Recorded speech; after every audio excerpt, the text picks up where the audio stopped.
अस्सलामुअलैकुम स्टूडेंट्स, उम्मीद करते हैं आप सब बिल्कुल खैरियत से होंगे। जी तो स्टूडेंट्स, आज हम जो है वो इको 403 के लेसन नंबर 29 को रीड आउट करेंगे, ISLM framework and aggregate demand. तो स्टूडेंट्स, हम जो है वो ISLM फ्रेमवर्क को जो है हम ऑलरेडी देख चुके हैं प्रीवियस लेक्चर्स में, एंड एग्रीगेट डिमांड का भी हमें जो है वो कॉन्सेप्ट क्लियर है। ठीक है, दोनों का हमें जो है वो कॉन्सेप्ट तो क्लियर है, बट आगे जो है वो हम इनका मज़ीद इस्तेमाल देखेंगे कि क्या चीज़ है। ठीक है, तो so far we have been using the ISLM model to analyse the short run. अब हमें जो है वो ऑलरेडी ये भी पता है कि हम जो है वो ISLM मॉडल को क्यों यूज़ करते हैं। हम जो है वो शॉर्ट रन को का तज्ज़िया करने के लिए जो है वो ISLM मॉडल को जो है वो यूज़ करते हैं when the price level is assume fix. और जब हम जो है वो ISLM मॉडल को किस कंडीशन में उसको जो है वो यूज़ करते हैं, जब हमारे पास जो प्राइस लेवल है वो फिक्स समझा जाता है। जब प्राइस लेवल फिक्स समझा जाएगा तो हम जो है वो शॉर्ट रन को एनालाइज कर सकते हैं बाय ISLM मॉडल। ठीक है, क्लियर। इसके बाद however a change in P would shift the LM curve and therefore affect Y. वो कहते हैं कि हमारे पास हम जो हमारे पास जो प्राइस है वो जब उसको जो है हम चेंज करते हैं तो LM कर्व जो है वो शिफ्ट हो जाएगा and therefore affect Y, और हमारे पास वाई जो है उस पर इफेक्ट पड़ जाएगा क्योंकि LM कर्व जो है वो शिफ्ट हो जाएगा बाय चेंजिंग ऑफ P। ठीक है, और देन हमारे पास इफेक्ट पड़ेगा किस पर, वाई पे पड़ेगा। तो so the aggregate demand curve captures this relationship. जी students, the aggregate demand curve captures the this relationship between P and Y. जब हमारे पास P और Y जो है उनके दरमियान जो रिलेशनशिप है वो एग्रीगेट डिमांड कर्व जो है वो इसको कैप्चराइज करता है। ठीक है, तो यहाँ से आपका एक दो MCQs बन रहे हैं, वो मैंने आपको ऑलरेडी बता दी हैं। देन हम जो है वो ड्राइविंग द AD कर्व देखते हैं। अब AD curve means that aggregate demand curve है। अब ये कैसे ड्राइव कर रही होती है कि intuition for slope of AD curve. जब हम AD कर्व की स्लोप को देखते हैं तो हमारे पास क्या होता है, M/P जो है वो जब इन डिक्रीज़ हो जाएगी तो स्टूडेंट्स हमारे पास LM शिफ्ट हो जाएगा लेफ़्ट की तरफ। ठीक है, M/P जब हमारे पास ये क्या हो जाएगी, डिक्रीज़ हो जाएगी, तो हमारे पास LM शिफ्ट क्या हो जाएगा, जो शिफ्ट हो जाएगा वो हमारे पास लेफ़्ट साइड पे शिफ्ट हो जाएगा। ठीक है, और हमारे पास जो है वो इस कंडीशन में रेट जो है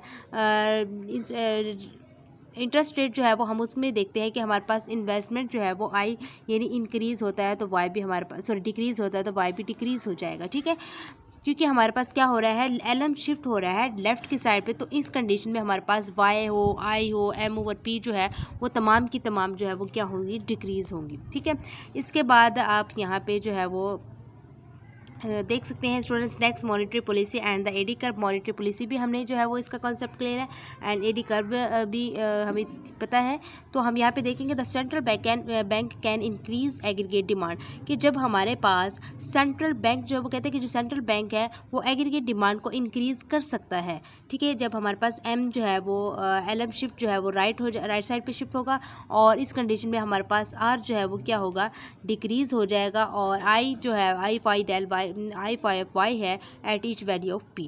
ठीक है, जब हमारे पास M जो है वो उसको हम यानी मॉनिटरी पॉलिसी को, M means that monetary policy है, ये हमारे पास जब इस कंडीशन में क्या होता है, LM शिफ्ट किस साइड पे होगा, राइट साइड पे, और जो हमारे पास R क्या होगा, जो वो डिक्रीज़ होगा। ठीक है, सेम जैसे हमने ऊपर इसको देखा था AD कर्व की जो ड्राइविंग थी वहाँ पे भी हमारे पास जो है वो यही थी। इसके बाद जो स्टूडेंट्स हम यहाँ पे देंगे physical policy and the AD curve कि एक्सपेंशनरी फिजिकल पॉलिसी GNT जो है इंक्रीजेज एग्रीगेट डिमांड। हमारे पास फिजिकल पॉलिसी किस टाइम जो है वो कहते हैं इंक्रीज़ होगी, जब हमारे पास T जो डिक्रीज़ होगा तो एग्रीगेट डिमांड जो है वो क्या हो जाएगी, ज़्यादा हो जाएगी। कैसे, अब मैंने आपको पहले भी बताया था, जैसे कोई चीज़ है, कोई भी हम प्रोडक्ट ले लेते हैं, लेट्स सपोज हम साबुन ही ले लेते हैं, जब हम उसकी जो 100 रुपीज़ थी, अगर हम उसकी जो है वो 70 उसकी जो है वो रख देते हैं, या हम चीनी की बात कर रहे थे, चीनी जैसे अगर हमारे पास 70 रुपीज़ अगर हम उसकी कर दे, पहले 100 थी तो हमारे पास उसकी डिमांड कम थी कि लोग जो है वो पूरी लेते थे। ठीक है, ज़रूरत के मुताबिक उनको मजबूरन लेना पड़ता था, वरना वो नहीं लेते। ठीक है, और जब हम उसकी कम कर देंगे हमारी डिमांड ज़्यादा बढ़ जाएगी। जैसे हम अगर चीनी की क़ीमत 70 रखते हैं तो हमारे पास उसकी डिमांड जो है वो ज़्यादा से ज़्यादा हो जाएगी। तो इस कंडीशन में मीन्स दैट अगर हमारे पास T कम होगा, टैक्स यानी कम हो जाएगा फिजिकल पॉलिसी में, तो हमारे पास एग्रीगेट डिमांड जो है वो ज़्यादा हो जाएगी। और इसका जो है वो आप रिलेशन देख सकते हैं, T डिक्रीज़ हो रहा है तो देन हमारे पास कंजम्पशन जो कंज्यूम है IS शिफ्ट जो होगा राइट साइड पे, और Y at each value of P। ठीक है, बात सारी होती है प्राइस की। तो ISLM and ADAS in the short run and long run की बात हो रही है, ठीक है। Recall the force that moves, ये आपने जो है वो स्टूडेंट्स अंडरलाइन कर ले, अच्छे से अपनी ज़बानी भी याद कर लेनी एज MCQs एंड शॉर्ट, कि the force that moves the economy from the short run to the long run is the gradual adjustment of prices, कि हमारे पास जो फोर्स है, ये कोई भी ऐसी ताकत है, ये जो है वो मूव करती है इकनॉमी यानी मैशत की तरफ फ्रॉम शॉर्ट रन से लॉन्ग रन की तरफ। तो ये क्या होगा हमारे पास, एक्चुअली ये प्राइस की एडजस्टमेंट है।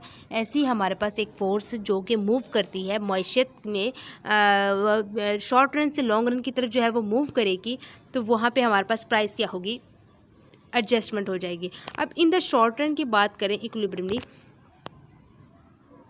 वो कहते हैं इफ़ मीन्स अगर y जो है वो ग्रेटर देन हो y बार से, तो हमारे पास जो प्राइस लेवल है वो क्या हो जाएगा, राइज हो जाएगा, बढ़ जाएगा, ठीक है। y जो है वो हमारे पास ग्रेटर देन हो y बार से, तो over time the price level will be rise. y जो होगा लेस देन हो y बार से, इट्स मीन हमारे पास प्राइस लेवल क्या हो जाएगा, डिक्रीज, फॉल, ठीक है। अगर y is equal to y bar हो तो means that remain constant, equilibrium, ठीक है। ये आपका एज MCQs इंपॉर्टेंट है, मोस्ट आपने अच्छे तरीके से कर लीजिएगा इसको, ठीक है।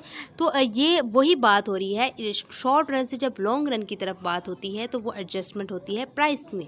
अब y क्या है, सिंपल y हमारे पास होता है शॉर्ट रन, y बार होता है लॉन्ग रन। जब y शॉर्ट रन यानी ग्रेटर देन हो जाए y बार से यानी लॉन्ग रन की निस्बत, तो हमारे पास राइज हो जाएगा प्राइस।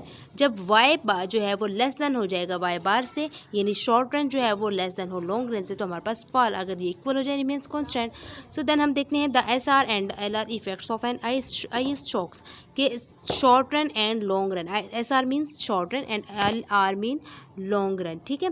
ये इफेक्ट्स पड़ता है एक हमारे पास ऑफ एन IS शॉक्स में। देखते हैं कि negative IS shock shift IS and AD left. हमारे पास जो नेगेटिव IS शॉक है वो शिफ्ट हो जाएगा IS and AD left side पे, तो काजिंग Y टू फॉल, क्योंकि हमारे पास Y क्या हो रहा है, फॉल हो रहा है, डिक्रीज़ हो रहा है, ठीक है। ये एज MCQs आपने देख लेना है।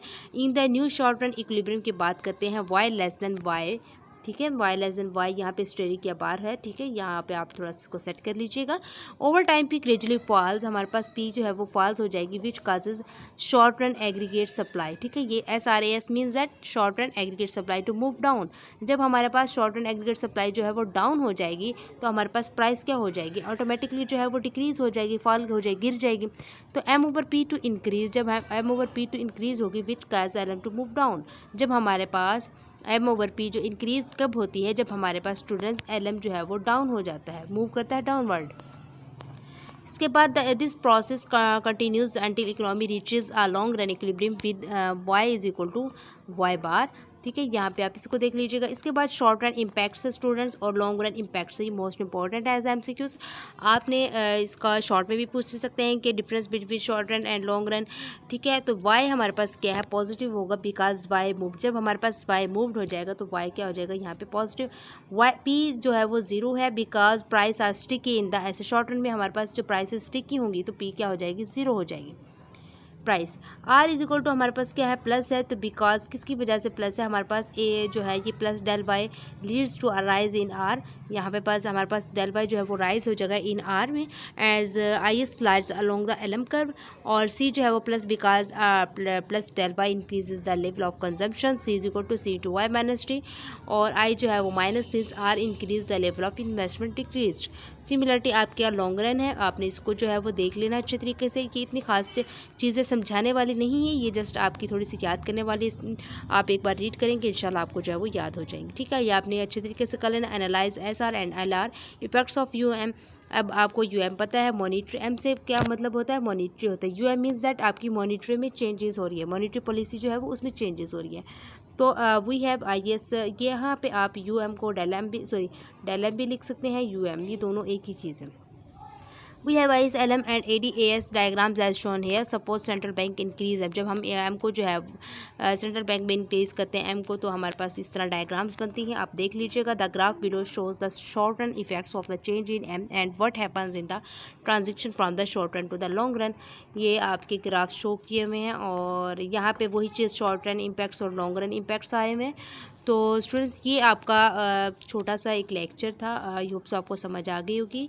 ठीक है, और अपने दोस्तों के साथ वीडियो को ज़रूर शेयर किया करें। ठीक है, और मेरे चैनल को सब्सक्राइब करें अगर आप न्यू हैं। Thank you so much and अल्लाह हाफ़िज़।